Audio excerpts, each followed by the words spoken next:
മനുഷ്യൻ ചിന്തിക്കാൻ തുടങ്ങിയ കാലം മുതൽ അവൻ്റെ മനസ്സിൽ ഉള്ള ഒരു ചോദ്യമാണ്, ആരാണ് ഞാൻ? എന്താണ് സൃഷ്ടിയുടെ രഹസ്യം? പ്രപഞ്ചവും അതിലെ ജീവജാലങ്ങളുടെ തുടക്കങ്ങളെക്കുറിച്ചും ഒരുപാട് സിദ്ധാന്തങ്ങളും നിലവിലുണ്ട്.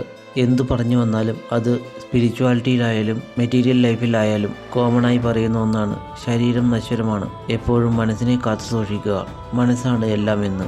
ഇന്ന് നമ്മുടെ സൊസൈറ്റിയിൽ ഒരുപാട് കോഴ്സുകളുണ്ട്. Sub conscious mind reprogramming, NLP technique, hypnotic therapy, എണ്ണിയാലും പറഞ്ഞാലും തീരാത്ത അത്രയുണ്ട്. എന്നാൽ ഇത്തരത്തിലുള്ള മോഡേൺ സ്പിരിച്വൽ ക്ലാസ്സിൽ ഒന്നിൽ പോലും ശരീരത്തെപ്പറ്റിയോ അല്ലെങ്കിൽ ആത്മീയതയിൽ ശരീരത്തിൻ്റെ പ്രാധാന്യത്തെപ്പറ്റിയോ ആരും തന്നെ പറയുന്നില്ല.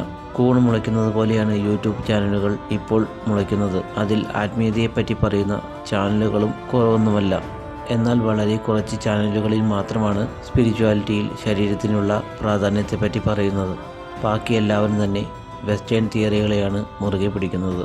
എന്നാൽ ആയിരക്കണക്കിന് വർഷങ്ങൾക്ക് മുമ്പ് നമ്മുടെ ഭാരതത്തിൽ ഒരു യോഗി രചിച്ച ഗ്രന്ഥത്തിൽ ആത്മീയതയിൽ ശരീരത്തിൻ്റെ പ്രാധാന്യം വർണ്ണിച്ചിരിക്കുന്നു.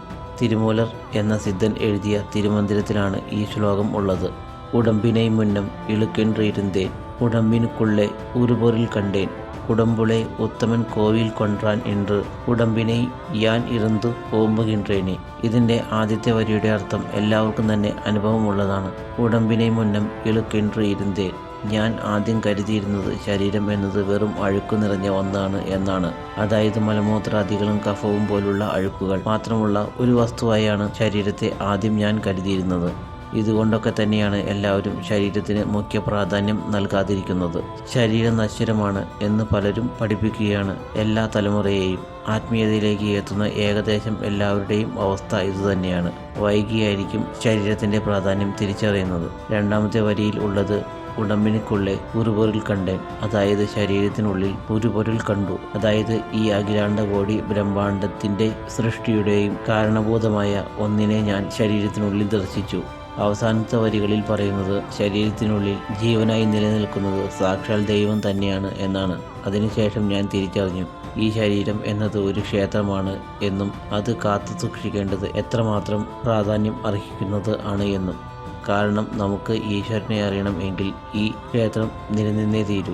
ശരീരം അനേകം വർഷങ്ങൾ നശിക്കാതെ സിദ്ധന്മാർ നിലനിർത്തുന്നത് കായകൽപ്പം സേവിച്ചിട്ടാണ്. കായകൽപ്പത്തിനെ തമിഴിൽ കായകർപ്പം എന്നാണ് പറയുന്നത്. ഇതിനെക്കുറിച്ച് വീഡിയോ നമ്മൾ മുമ്പ് ചെയ്തിരുന്നു. അതിൻ്റെ ലിങ്ക് ഐ ബട്ടണിലും ഡിസ്ക്രിപ്ഷൻ ബോക്സിലും നൽകിയിട്ടുണ്ട്. നമ്മുടെ ഭാരതീയ രീതി അനുസരിച്ച് ആത്മീയതയിൽ ആദ്യം പ്രാധാന്യം നൽകുന്നത് ശരീരത്തിന് തന്നെയാണ്. അവസാനമാണ് മനസ്സ് എന്നതിൽ എത്തുകയുള്ളൂ. എന്നാൽ ഇപ്പോൾ എന്താണ് ചെയ്യുന്നത്? മനസ്സിനെ നിയന്ത്രിച്ചാൽ എല്ലാം ശരിയാക്കാം എന്നുള്ള കോഴ്സുകളാണ് എവിടെയും. മനസ്സ് എത്രമാത്രം കോംപ്ലക്സ് നിറഞ്ഞത് ആണ് എന്ന് പറഞ്ഞ് മനസ്സിലാക്കുക അത്ര എളുപ്പമുള്ള കാര്യമല്ല.